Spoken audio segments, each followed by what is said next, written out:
Hello anime lover, स्वागत है आपका anime boy devil explain channel पर। तो आज हम शुरू करने वाले एक धमाकेदार न्यू एनिमे को, जिसे साल का one of the best anime बताया जा रहा है, जिसका नाम है गाची आकुता। तो चलिए जानते हैं इस एनिमे की कहानी को एपिसोड नंबर 1 के साथ। तो एपिसोड की शुरुआत में हमें देखने को एक लाइन मिलती है कि ऐसा कहा जाता है कि अगर किसी चीज या किसी सामान का आप अच्छे से ख्याल रखो तो उस चीज के अंदर सोल आ जाती है। अगर आप उसी सामान को कचरा समझकर फेंक दो तब उसमें क्या आता होगा। इसके बाद हम एक शहर को देखते हैं जो कि शानदार लग रहा था। सब ने सफेद और साफ कपड़े पहने हुए थे, जैसे इस शहर में गंदगी का नामो निशान ना हो। इसी शहर के एक घर में एक छोटी बच्ची थी जिसकी नई डॉल थोड़ी सी फट जाती है। उसे सील कर ठीक किया जा सकता था, पर ये लोग काफी अमीर है तो ये लोग नई डॉल खरीद सकते हैं और उस फटी डॉल को कचड़े में फेंक दिया जाता है। हमें फिर से एक लाइन देखने को मिलती है कि इंसान किसी भी चीज को बहुत आसानी से कचड़ा बना देता है,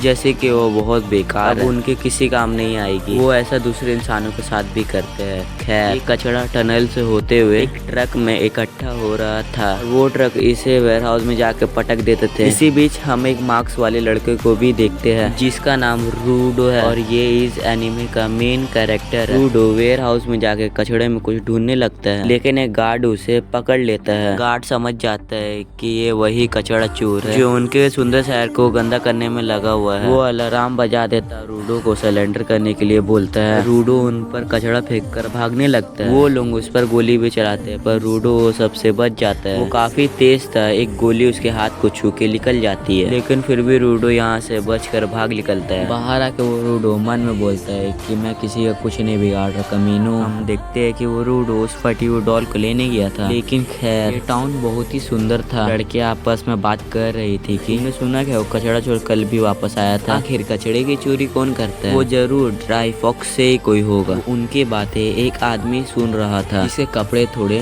मैले थे, क्योंकि ये आदमी भी एक ड्राई फॉक है। ये लोग ड्राई फॉक वाले लोगों को बहुत नीची नजरों से देखते हैं। लड़कियां कहती है कि जरा देखो वो आदमी कितना गंदा लग रहा है, ये लोग हमारी जमीन पे आते ही क्यों है। वो आदमी रेक्टो एक गेट खोल कर यहाँ से बाहर निकल जाता है। हम देखते हैं यहाँ एक बड़ी दीवार बनी हुई थी और दीवार के दोनों तरफ जमीन आसमान का फर्क था। एक तरफ सभी आलीशान और सुंदर था, वहीं दूसरी तरफ सब कुछ गंदा पुराना मैला।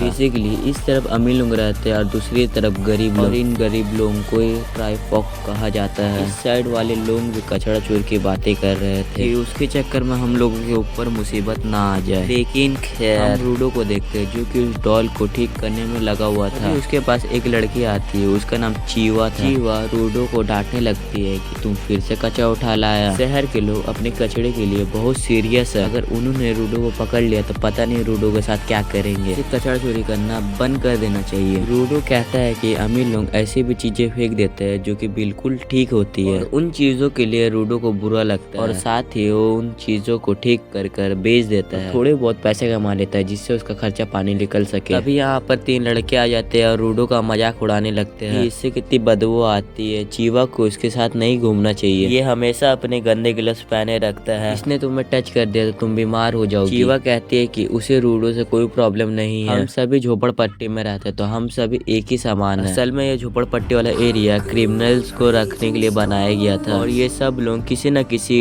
क्रिमिनल के वंशज है, मतलब अपने बाप दादाओं की सजा इन्हें मिल रही है। ये अपनी इमेज सुधारने के लिए बहुत मेहनत करते हैं, लेकिन रूडो के बाप ने सारी मेहनत बेकार कर दी थी क्योंकि उसने ढेर सारे लोगों का खून कर दिया था। इसीलिए रूडो को खुद से भी नीचे मानते हैं। अब ये सब सुन रूडो बहुत गुस्सा हो जाता है और रूडो की आंखें देख ये तीनों डर कर जाने लगते हैं और वो तीनों लोग बोलते हैं कि जैसा बाप वैसा बेटा, अपने बाप की तरह किसी दिन कातिल बनेगा। चीवा अब रूडो से बोलते कि तुम बिल्कुल अपने बाप की तरह नहीं हो, मुझे बिल्कुल तुम पे भरोसा है कि तुम बिल्कुल अच्छे इंसान हो, अभी भी किसी को नहीं मारोगे। ये बात सुन रूडो शर्माने लगता है। साफ पता चल रहा था कि वो चीवा को लाइक करता है। तभी चीवा की नजर उस डॉल पर जाती है जिसे रूडो ने ठीक कर दिया था और वो डॉल उसे बहुत अच्छी लगती है। असल में डॉल रूडो बेचने के लिए नहीं लाया बल्कि चीवा को गिफ्ट देने के लिए लाया था, बल्कि इससे पहले वो चीवा को गिफ्ट दे पाता है उससे पहले उसकी मम्मी आ जाती है। चीवा यहाँ से चली जाती है। उसके बाद रूडो भी अपने घर आ जाता है जहाँ रेक्टो उसकी टांग खींचने लगता है, बोलता है वो तुम वो डॉल उस लड़के के लिए लाए थे। असल में उसने इनकी सारी बात सुन ली थी। रूडो से कहता है कि असल में तुमने अपने प्यार का इजहार कर देना चाहिए। पर पहले ये बताओ कल रात को तुमने क्या गुल खिलाया है। रूडो से कहता है कि इतने भी गरीब नहीं है कि तुम कचड़ा चोर बनते फिरो। पैसे कमाने का काम तुम मुझ पर छोड़ दो और अपनी लाइफ को रिस्क पर डालना बंद करो। तो रेक्टो ने रूडो को पाल पोस कर बड़ा किया है। उसका सगा बाप नहीं है पर फादर जैसा है। उसकी काफी रिस्पेक्ट भी करता है और उसका बोझ हल्का करने के लिए रूडो ये चोरी कर रहा था। तभी रेक्टो एक चीज नोटिस करता है कि रूडो के हाथ में एक चोट आई है। वो रूडो को अपने ग्लव्स उतारने के लिए बोलता है कि रेक्टो रूडो के हाथ पर पट्टी बांध सके। रेक्टो उसे चोरी करने के लिए मना करता है क्योंकि अगले बार उसे गंभीर चोट लग सकती है। हम देखते हैं कि रूडो के हाथ बहुत अजीब से दिख रहे थे और इसके लिए वो अपने बाप को जिम्मेदार बताता है और इन हाथों को छुपाने के लिए वो हमेशा ग्लव्स पहनता है। तो बोलता है बड़ा क्राइम करने का मतलब है मौत की सजा और यहाँ मौत की सजा देने के लिए अपराधी को पीठ में फेंक दिया जाता है। सदियों से यही परंपरा है। रूडो के फादर को भी पीठ में फेंक दिया गया था। तो रूडो को